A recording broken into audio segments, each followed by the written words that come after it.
Hello, dear students. Welcome once again. Today we will read 7 chapter in geography from your NCERT book, and this is human environment, settlement, transport, and communication. So let's start the chapter. As you all know, the early human beings depended entirely on nature for their food, clothing, and shelter. But with the time, they learned new skills to grow food, build houses, and develop better means of transport and communication. पुराने time में जो early human beings थे वो completely nature के ऊपर थे, अपने खाने के लिए, कपड़ों के लिए और शेल्टर के लिए। बट टाइम के साथ साथ नई स्किल्स को सीखने की वजह से उन्होंने अपना अच्छा तरीके से, दूसरे तरीके से खाना बनाना, अपने घरों को बनाना और कम ट्रांसपोर्ट के नए नए तरीके ढूंढ लिए और साथ साथ कम्युनिकेशन के भी न्यू वेज को उन्होंने डेवलप कर लिया। In this way they modified the environment where they lived. इस तरह से उन्होंने अपने एनवायरनमेंट को मॉडिफाई कर लिया जिस एनवायरनमेंट में वो रहते हैं। Settlements are places where people build their homes. Settlements वो जगह होती है जहाँ लोग अपना घर बनाते हैं, अपने हाउसेज बनाते हैं रहने के लिए। Early human beings lived on trees and in caves. पुराने टाइम के जो लोग थे, जो अर्ली ह्यूमन बींग्स थे, जो होमोसेपियंस थे, होमोनाइट्स थे, वो लोग ट्रीज और केव्स में रहते थे। When they started to grow crops it's became necessary to have a permanent home. और जब उन लोगों ने क्रॉप्स को कल्टीवेट करना स्टार्ट कर दिया तो ये बहुत ज़्यादा इंपॉर्टेंट हो गया था उनके लिए कि वो अपनी क्रॉप्स की टेक केयर करने के लिए परमानेंट उसी जगह पर रहना उन्होंने स्टार्ट कर दिया, वहाँ पर अपने परमानेंट हाउसेज बना लिए। The settlements grew near the river valleys as water was available and land was fertile. ज़्यादातर उनके जो सेटलमेंट्स थे, जो उन्होंने अपने घर बनाए थे, वो रिवर वैलीज में बनाए थे बिकॉज वहाँ पर वाटर भी अवेलेबल था उनकी क्रॉप्स की इरिगेशन के लिए और लैंड भी अवेलेबल थी, फर्टाइल लैंड क्रॉप्स को ग्रो करने के लिए। With the development of trade, commerce and manufacturing human settlements become larger. और जैसे जैसे ट्रेड का, कॉमर्स का, मैन्युफैक्चरिंग का डेवलपमेंट होता गया तो जो ये सेटलमेंट्स थे भी, ये भी साथ साथ लार्जर होने स्टार्ट हो गए। Settlement flourished and civilization developed near river valleys. ज़्यादातर जो सेटलमेंट्स बने और जो सिविलाइजेशन, जो सभ्यता डेवलप्ड हुई वो इन रिवर वैलीज में ही हुई, इन नदी घाटियों में ही हुई। Do you recall the name of civilization that grow along the banks of river Indus, Tigris, Nile and Huang He? क्या आप कुछ ऐसी सभ्यताओं के, कुछ ऐसी सिविलाइजेशन के नाम जानते हो जो रिवर वैलीज पर ही, जैसे पुराने टाइम में हड़प्पा सिविलाइजेशन, मोहनजोदारो सिविलाइजेशन, इस तरह की जो सिविलाइजेशन थी, इंडस वैली सिविलाइजेशन, ये सब सिविलाइजेशन किसी ना किसी रिवर वैली में ही डेवलप हुई। सेटलमेंट्स कैन बी परमानेंट और टेम्प्रेरी। सेटलमेंट्स दोनों तरह के हो सकते हैं, परमानेंट सेटलमेंट भी और टेम्प्रेरी सेटलमेंट्स भी। Settlements which are occupied for a short time are called temporary settlements. जो सेटलमेंट्स कुछ समय उनमें रहने के लिए बनाए जाते हैं, कुछ टाइम ही लोग वहाँ पे रहते हैं, उनको टेम्प्रेरी सेटलमेंट्स कहते हैं। The people living in deep forest and cold deserts and mountains often dwell in such temporary settlements। और जो लोग कुछ टाइम के लिए जंगलों में जाते हैं, घने जंगलों में जाते हैं, गर्म और ठंडी रेगिस्तान में जाते हैं या पहाड़ों पे जाते हैं, तो वो इस तरह के टेम्परेरी सेटलमेंट्स का यूज़ करते हैं। They practice hunting, gathering, shifting, cultivation and transhumance. वे लोग ज़्यादातर शिकार करते हैं, हंटिंग करते हैं, गैदरिंग करते हैं, यानी कि फॉरेस्ट से जो चीज़ें फॉरेस्ट प्रोड्यूस होते हैं उनको गैदर करते हैं, शिफ्टिंग करते हैं, शिफ्टिंग कल्टीवेशन यूज़ करते हैं, यानी कि थोड़ी टाइम के लिए किसी एक लैंड के पार्ट पर खेती करते हैं, देन जब उसकी फर्टिलिटी ख़त्म हो जाती है तो उसे बेर छोड़कर अगली जगह पर उसके लिए कल्टीवेट करने के लिए चले जाते हैं। However more and more settlements today are permanent settlements. लेकिन आज के टाइम में ज़्यादातर सेटलमेंट्स जो हैं वो परमानेंट सेटलमेंट्स हैं। In these settlements people build homes to live in. इन सेटलमेंट्स में लोग अपने रहने के लिए घर बनाते हैं। It was Mary's birthday party. Mary की बर्थडे पार्टी है और she and her friends were waiting for Gurpreet to arrive so that Mary could cut the cake। और मैरी और उसके दोस्त उसकी फ्रेंड गुरप्रीत के लिए वेट कर रहे हैं ताकि गुरप्रीत आए और मैरी अपने केक को कट करे। At last Gurpreet arrived. आखिर में गुरप्रीत आती है। Tired, coughing and wheezing. वो थकी हुई है और उसे खांसी हो रखी है। See explain that the traffic jam was terrible. तो वो बताती है कि कितना ज़्यादा ट्रैफिक जैम था। Mary's mother Mrs Thomas patted Gurpreet's back and side. जो मैरी की मदर होती है थॉमस, वो क्या करती है, गुरप्रीत की बैक पर उसे हल्की सी थपकी देती है। उफ the pollution in our city. हमारी शहर का pollution. Prasad had recently come from his village. Prasad जभी गाँव से आया था। उसने कहा why do we have such traffic jams and such pollution in the cities, cities में इस तरह का ट्रैफिक जैम्स और इस तरह का पॉल्यूशन क्यों होता है। The number of vehicles is increasing day by day due to the growing population in the cities, जो शहरों में डे बाई डे जो पॉपुलेशन इंक्रीज़ हो रही है उसकी वजह से नंबर ऑफ व्हीकल्स भी इंक्रीज़ हो रहे हैं। मैरी के फादर मिस्टर थॉमस ने ये रिप्लाई दिया। Then Mary asked why are people coming to the cities, लोग क्यों आते हैं शहरों में। Her mother replied, they came looking for jobs, better education and medical facilities. Then Mary's mother replied her कि लोग शहरों में आते हैं अच्छी नौकरियों की तलाश में, अच्छी जॉब्स के लिए की सर्च में, अच्छी एजुकेशन की सर्च में, और साथ साथ medical facilities are also available in cities, so they came into city for the medical facilities also.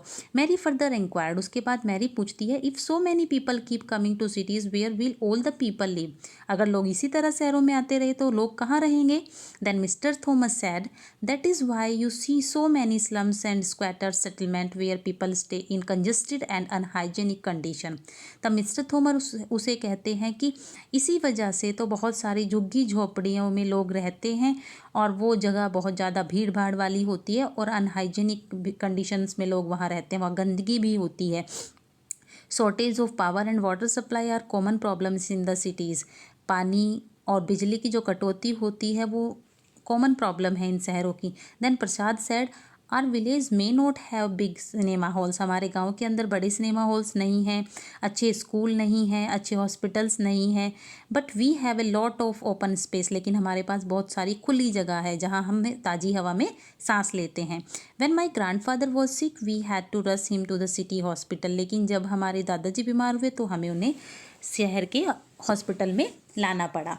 From the above conversation we can identify two different picture of settlements, जो ऊपर हमने अभी ये conversation पढ़ी इससे हम दो type की सेटलमेंट की पिक्चर, डिफरेंट पिक्चर्स हमारे माइंड में आती है। पहली रूरल एरिया और सेकंड है अर्बन सेटलमेंट। रूरल एरिया यानी कि विलेजेस और अर्बन यानी कि हमारी सिटीज़ और towns. The villages are rural settlements where people are engage in activities like agriculture, fishing, forestry, craft works and trading etcetera. गाँव के लोग खेती करने में, मछली पालन में, जंगलों से चीज़ों को इकट्ठा करने में, इसके अलावा छोटे मोटे जो कॉटेज इंडस्ट्री होती है, स्मॉल स्केल इंडस्ट्रीज़ होती है, उनमें लगे होते हैं। जो रूरल सेटलमेंट होते हैं वो कॉम्पैक्ट होते हैं, स्कैटर्ड होते हैं। A compact settlement is a closely build area of dwelling where flat land is available.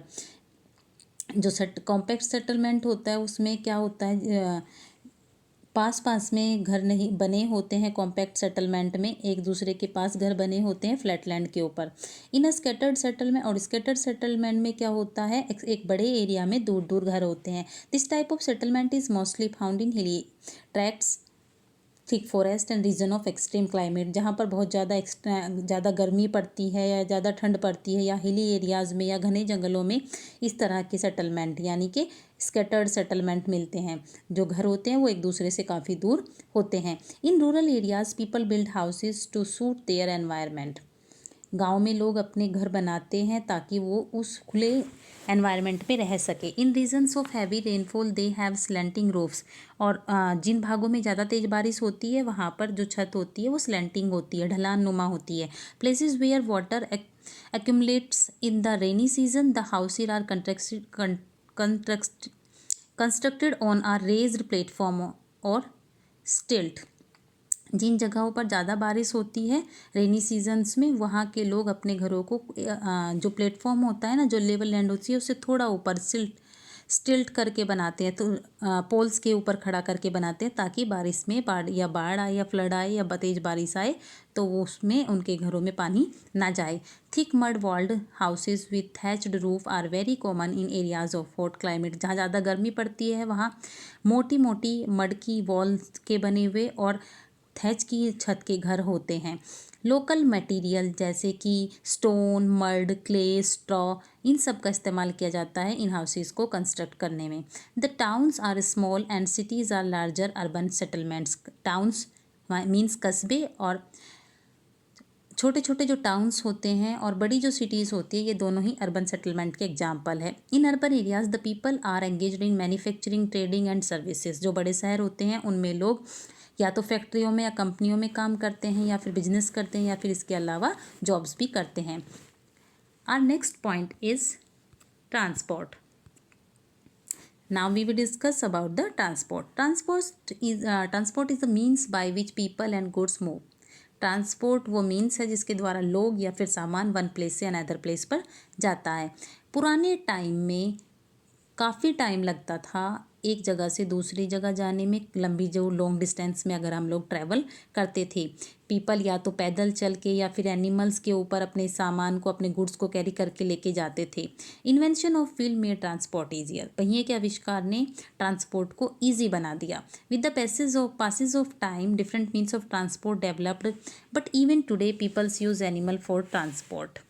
समय के साथ साथ अलग अलग मीन्स ऑफ ट्रांसपोर्ट डेवलप हुए, लेकिन आज के टाइम तक भी लोग एनिमल्स का यूज़ एज ए ट्रांसपोर्ट करते हैं। In our country donkey, mules, bullocks and camels are common. इनका यूज़ गुड्स को कैरी करने में किया जाता है। In the Andes mountain of South America llamas are used as are yak in Tibet. South जो एंडस माउंटेन है South America के, वहाँ पर लामाज का इस्तेमाल होता है, जिस तरह से तिब्बत में याक का यूज़ होता है गुड़ को कैरी करने के लिए। The early traders from other countries use to take several months to reach India. दूसरे देश के जो व्यापारी, जो ट्रेडर्स होते थे, वो हमारी कंट्री में, इंडिया में पहुँचने में काफ़ी समय लगता था उन्हें। दे टुक आइदर द सी रूट और द लैंड रूट। किसी भी वो रूट से आए, चाहे सी रूट से आए, चाहे वो लैंड रूट से आए। Aeroplanes have made travel faster. Aeroplanes ने ट्रैवल को तेज बना दिया है, फास्टर बना दिया है। Now it take only 6 to 8 hours to travel from India to Europe. अब सिर्फ 6 से 8 घंटे लगते हैं अगर हम इंडिया से यूरोप जाते हैं। Modern means of transport the save time and energy. और जो मॉडर्न मीन्स है ट्रांसपोर्ट के, उन्होंने दोनों ही चीज़ों को सेव किया है, टाइम को भी और एनर्जी को भी। जो 4 मेजर मीन्स ऑफ ट्रांसपोर्ट हैं वो है roadways, railways, waterways and airways. Now we will discuss about these 4 major means of transport. First, we will discuss about roadways. The most commonly used means of transport, especially for short distance, are roads. सबसे common जो means of transport है जिसमें हम short distance में travel करते हैं वो है हमारी roads. They can be metalled यानी कि पक्का, एंड अनमेटल्ड इट मीन्स कच्चा। सड़कें तो जो होती हैं वो दोनों तरह की हो सकती हैं, पक्का रोड भी हो सकता है और कच्चे रोड भी हो सकता है। The plains have a dense network of roads. और जो समतल मैदान होते हैं, जो प्लेन्स होते हैं, वहाँ पे इन रोड्स का एक बड़ा नेटवर्क होता है। Roads have also been build in terrains like deserts, forest and even high mountain. सड़कें ट्रेन्स में, टेरेंस में भी बनाई जाती है, जैसे कि रेगिस्तान में भी सड़कें बनती हैं, फॉरेस्ट के अंदर भी सड़कें बनाई जाती हैं, यहाँ तक कि ऊंचे ऊंचे जो माउंटेन्स होते हैं उनको कट करके भी रोड्स को बिल्ड किया जाता है। मनाली लेह हाईवे जो हिमालयन माउंटेन में है, ये दुनिया का सबसे ऊंचा रोडवेज में आता है। Roads build underground are called subway. Underpass, जो रोड जमीन के नीचे खोद के बनाई जाती हैं उन्हें अंडरपास या सबवे बोलते हैं। Flyover are built over raised structure. और जो फ्लाईओवर्स होते हैं उन्हें ऊंचे स्ट्रक्चर पर बनाया जाता है। Next means of transport is railways. The railway carry heavy goods and peoples over long distance quickly and cheaply.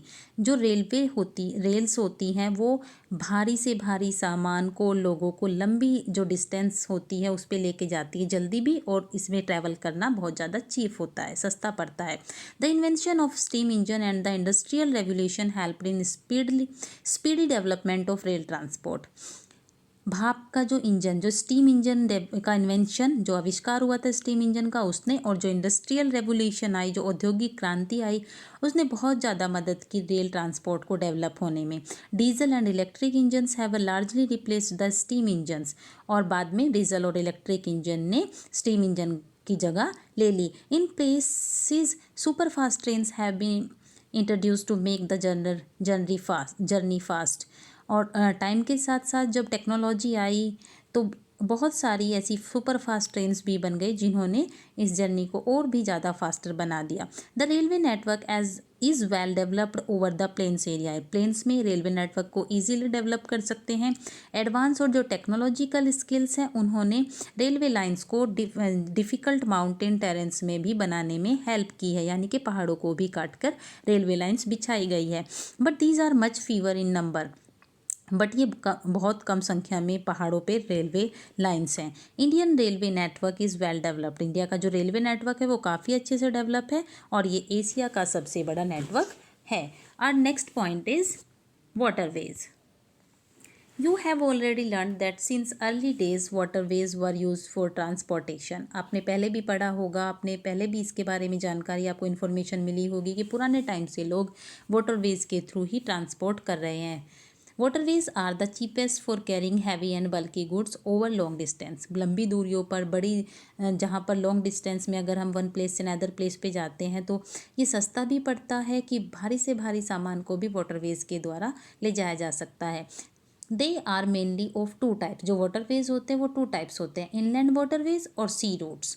Inland waterways it means किसी रिवर या किसी बे के अंदर शिप्स को चल के एक ही कंट्री में नदियों के द्वारा लेके जाना किसी सामान को एक जगह से दूसरी जगह. और सी रूट जब वन सी या ओशन को क्रॉस करके वन कंट्री से या वन कॉन्टिनेंट से दूसरे कॉन्टिनेंट में जाना. Navigable river and lakes are used as inland ways. नदियों और झीलों में जब हम शिप्स चलते हैं हमारे, तो वो हमारा इनलैंड वाटरवे कहलाता है. Some of the important inland waterway हैं हमारे Ganga Brahmaputra river system, the great lakes of North America and river Nile in Africa. These are the inland waterways.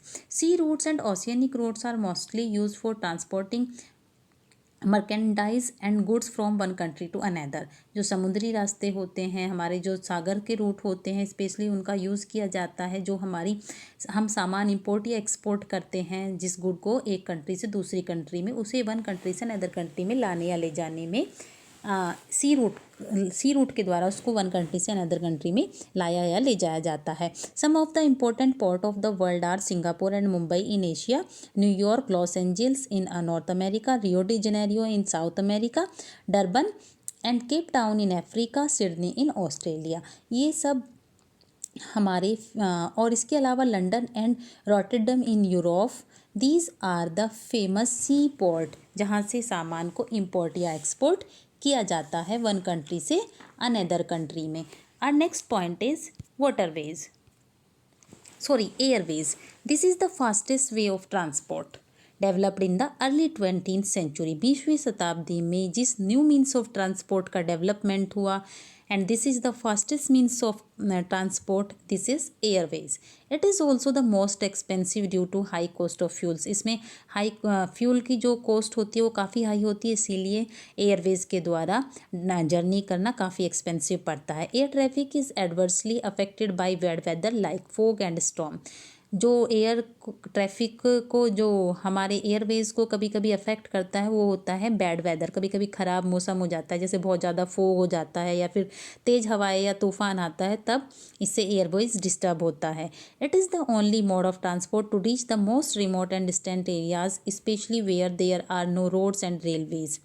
ये सबसे अकेला ऐसा मोड ऑफ ट्रांसपोर्ट है जिससे हम आसानी से ऐसी जगहों पर जहाँ पर पहुँचना बहुत ज़्यादा डिफ़िकल्ट होता है, जैसे घने जंगलों में या ऊंची पहाड़ियों पर, कहीं भी रेलवेज़ या रोडवेज़ हमारे जहाँ तक नहीं पहुँच पाते, वहाँ तक एयरवेज़ के द्वारा हम पहुँच सकते हैं. Helicopter are extremely useful in most inaccessible areas and in time of calamities for rescuing people and distributing food, water, clothes and medicines. Helicopter तो बहुत ज़्यादा यूज़फुल है हमारे लिए. कभी कभी जब नेचुरल क्लैमिटीज़ आती हैं तो लोगों को रेस्क्यू करने में, खाना बांटने में, पानी और कपड़े लोगों या दवाइयाँ लोगों तक पहुंचाने में हेलीकॉप्टर्स का यूज़ किया जाता है. Some of the important airports are Delhi, Mumbai, New York, London, Paris, Frankfurt and Cairo. ये सब फेमस इम्पोर्टेंट एयरपोर्ट हैं दुनिया के. Our next point is communication. Communication is the process of conveying message to other. Communication वो process है जिसके द्वारा हम अपनी बातों को, अपने मैसेजेस को दूसरों तक पहुंचाते हैं. With the development of technology human have devised new and fast modes of communication. जैसे जैसे टेक्नोलॉजी का डेवलपमेंट हुआ, ह्यूमन्स ने जो मोड्स ऑफ कम्युनिकेशन है, नए नए मोड्स ऑफ कम्युनिकेशन को भी डेवलप किया. The advancement in the field of communication has brought about an information revolution in the world. जो कम्युनिकेशन के फील्ड में जो एडवांसमेंट है उसने पूरी दुनिया में एक इंफॉर्मेशन रेवोल्यूशन, एक इंफॉर्मेशन की क्रांति ला के रख दी। Different modes of communication are use to provide information. अलग अलग मोड्स ऑफ कम्युनिकेशन के द्वारा इंफॉर्मेशन प्रोवाइड की जाती है लोगों को, एजुकेट किया जाता है उन्हें, एंटरटेन किया जाता है उन्हें। Through newspaper, radio and television we can communicate with the large number of people. Newspaper, radio और television, these are the means of communication by which a large number of people connect with each other. They are therefore called mass media. और newspaper, radio, television, magazines, these are called the mass media. The satellites have made communication even faster. जो satellites हैं उन्होंने communication को और भी ज़्यादा तेज बना दिया है. Satellites have helped in oil exploration, survey of forest, underground water, mineral wells, weather forecast and disaster warning. जो satellites हैं वो हमारी हेल्प करती हैं ये पता करने में भी कि कहाँ पर ऑयल का एक्सप्लोरेशन हो सकता है, कहाँ पर ऑयल के वेल्स हैं। इसके अलावा फॉरेस्ट का सर्वे करने पर कि कितने फॉरेस्ट बचे हैं, किस तरह के ट्रीज उन फॉरेस्ट में हैं। इसके अलावा हमारे अंडरग्राउंड कहाँ पर वाटर अवेलेबल हैं, हमारे पास कितना मिनरल वेल्थ है, वेदर की फोरकास्ट की किस तरह का मौसम कब होगा, कल कैसा मौसम होगा, इस तरह की जानकारी जो वेदर फोरकास्ट हमारे न्यूज़ चैनल्स पे आती है वो सब। और डिज़ास्टर वार्निंग, आने वाले तूफ़ान, अर्थक्वेक या फिर किसी भी तरह के सुनामी की जो वार्निंग होती है वो भी हमें सैटेलाइट के थ्रू ही मिलती है। Now we can send electronic mails और ईमेल्स थ्रू इंटरनेट। अब आज के टाइम में हम electronic mails, we can call them emails also, इनके द्वारा हम कहीं भी किसी को भी मैसेजेस सेंड कर सकते हैं। Wireless telephonic communication through cellular phone have become very popular today. और आज के टाइम में जो wireless phone, it means mobile, ये कम्युनिकेशन का एक बहुत ज़्यादा पॉपुलर वे हो गया है। आज के टाइम में हर इंसान के हाथ में हमें मोबाइल नज़र आता है। Internet not only provide us with world wide information and interaction but has also made our lives more comfortable. Internet ने ना केवल हमें पूरी दुनिया से जोड़ा है, पूरी दुनिया से इन्फॉर्मेशन दी है, पूरी दुनिया के साथ हमारा इंटरेक्शन करा है, इसके साथ साथ हमारी लाइफ को कंफर्टेबल भी बनाया, ज़्यादा कंफर्टेबल बना दिया है। Now we can reserve tickets for railways, airways and even cinemas and hotels sitting at home. With this kind of interconnectivity of people, services and institutions across the world, we are a large global society.